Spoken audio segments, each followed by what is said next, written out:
Pessoal, a gente começou semana passada a estudar reações químicas. A gente estudou como que a gente forma uma reação química, ou seja, a gente tem o reagente e tem o produto de uma reação.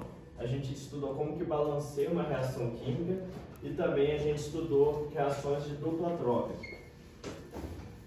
Aqui a gente tem um ácido clorídrico. O nosso estômago está cheio desse ácido aqui que serve para digerir os alimentos.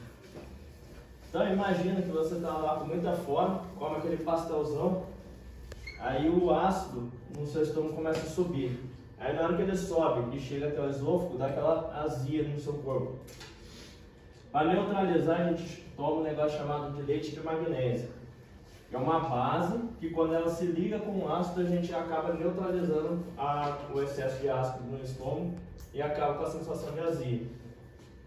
Por que isso acontece? Porque um ácido, quando ele está em solução aquosa, ele ioniza, ou seja, ele libera íons H+, e íons Cl-. Agora a base, quando ela está em solução aquosa, ela dissocia, liberando Mg2+, mais 2OH-. Esse OH- vai se reagir com esse H+, e vai formar água. Então, H+, mais OH- vai formar água. Então, toda vez que a gente faz uma reação entre ácido e base, a gente tem a formação de água. Então, aqui, ó, a gente pega o HCl, mistura com o nosso leite de magnésio, a gente vai formar um sal mais água. Então, para que tenha uma reação de neutralização total, a gente vai precisar de 2 moléculas de HCl para uma molécula de MgOH2. Por quê? Aqui a gente vai ter 2 OH-, aqui só vai ter um H+. Então a gente precisa de 2 moléculas de HCl. Então, ácido mais base vai formar sal mais água. Aqui a gente tem um caso de neutralização parcial. A gente tem um ácido de novo ligando com uma base. Só que, olha, esse ácido ele tem 3 moléculas de H+, e essa base só tem uma de OH-. Então esse OH- nessa base só vai neutralizar um H+ do ácido. Então a gente vai formar um sal que tem um teor ácido e uma molécula de água só, porque a gente só tinha uma molécula de OH que vai reagir com uma molécula de H+. Então a gente vai ter um sal chamado fosfato de ácido, porque tem 2 moléculas de H+ de sódio. Agora um caso onde a gente tem um excesso de base e pouco ácido para neutralizar. O HCl, voltando nesse caso aqui, se a gente utilizar uma molécula só, a gente vai ter só um H+ e 2 OH- da base. Então esse H+ do ácido vai neutralizar só uma molécula de OH- da base e a gente vai formar um sal com teor básico, cloreto básico de magnésio.